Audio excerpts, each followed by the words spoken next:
With the evening news, we can see the direct correlation with the pharmaceutical industry and say what Anderson says. And we know that's where a lot of the American public and the world get their information. The government obviously has its own ties to the business through these health officials.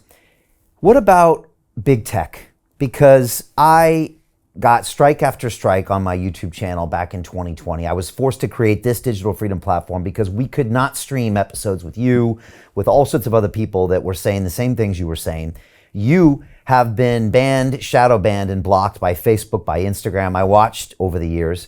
How does big tech fit into this whole piece of the pie? Because obviously it's very hard to see a direct correlation. So yeah, how does that work? There are three reasons why big tech is censoring us, that I can see. One is the technology companies have deep relationships with the pharmaceutical industry. So Google owns 3 vaccine companies. Google's parent company, which is called Alphabet, is a vaccine maker. They own 3 companies that are making vaccines, including, universal flu vaccines and COVID vaccines. And all of these companies make a substantial part of their revenue with side deals with pharmaceutical companies by, one thing that they do is that they're monitoring your health. They're watching you with Siri and with what you order, and those algorithms are telling them if you're sick, if you're likely to buy a drug, and then they do targeted advertising, and that's a partnership. In some cases, they're actually letting the pharmaceutical company like GlaxoSmithKline has a deal with Google, where I think it's a $76 million deal, where they are actually running part of that. That program to mine the users for medical vulnerabilities that they can exploit. That's one issue. The other issue is that they're under tremendous pressure from the government to censor any information that challenges government orthodoxies. And, I know this because I'm suing Facebook right now, and we're in discovery, and we're very attuned to what they've done. But, Alex Berenson, who used to work for the New York Times, is in discovery and got a document for the same kind of case that I have.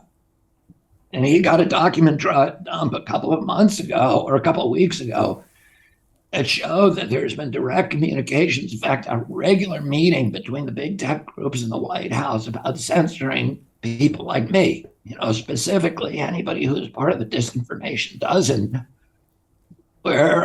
which is a group of people that they say, broadcast misinformation. And I want to say this to the outset. The word misinformation, as they use it, has nothing to do with factual accuracy. And they admit this. It is any statement, this is how they define it, that challenges government orthodoxies on vaccines or medical intervention. So anything that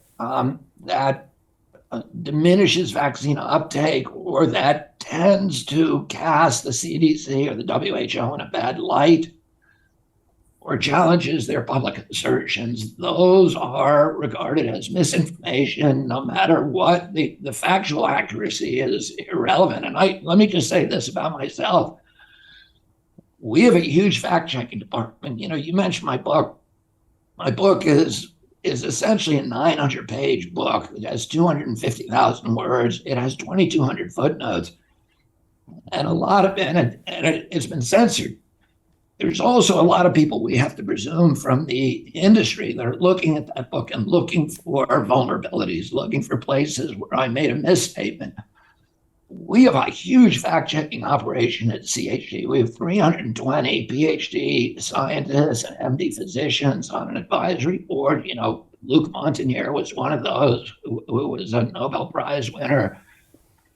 We have the former head of the National Toxicity Program. So these are real scientists, and they look at what I put out.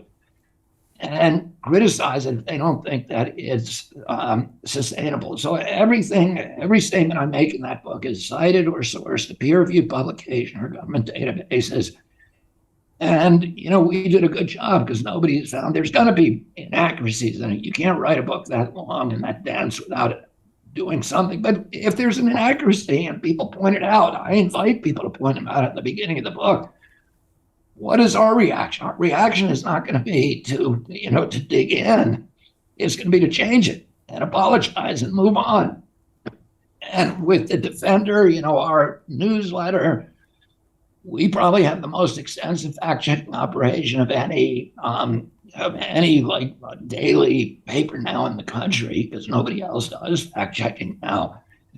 And if I was making a lot of mistakes, like really factual errors, none of those people would stay with me. We're very, very careful about it. But what they use that term, vaccine misinformation, not to denote something that is factually inaccurate, but rather something that challenges government orthodoxies. And, that is a very, very odd, as you point out, posture for the press. The press is supposed to be in a constant posture of skepticism towards government, towards powerful agglomerations and of wealth and power.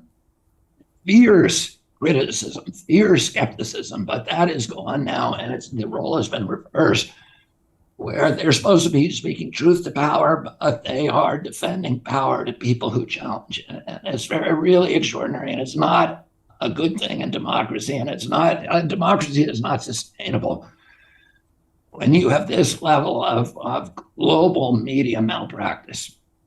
Democracies only function where there's a free flow of information and where the best governing policies rise to the top in the marketplace of ideas. And if you stop people from talking about their ideas, it's, what happens? You get a tyranny and totalitarianism and, a uniformity of ideas, which is like, a religion. It's not democracy and it's not science. It's religion. It's faith and blind faith and undeserving authorities rather than, people doing critical thinking, which you need to do in a democracy. Hey, do you want to profit from crypto? Then join my DeFi Academy. The Crypto DeFi Academy will help you create generational wealth. But don't take my word for it. Listen to my students. When I first got into crypto, I remember thinking to myself, I need to learn more. Brian Rose, learning crypto, learning DeFi, gotta do it. I am so grateful that I jumped in and did this. I had to break through some limiting beliefs that I can do this, that I can afford this, that I can be in this. It challenges the things that are deeply rooted within us. Joining DeFi Academy has been one of the best decisions I have made on my blockchain journey. This course was a life changer, a game changer, a huge eye-opener, coming from knowing practically nothing at the speed of the learning over 4 weeks was just fantastic. The information you provided in this class was invaluable. I feel far more confident in my next steps. You took complex concepts and made them easier to understand. What's different than so many other ones is it just doesn't tell you what to do. It actually makes you do it. This is for people who are serious about becoming traders. This is the way it should be done. I realized from this learning experience again that it is not about what you learn, but about who you learn it from. The energy was insane.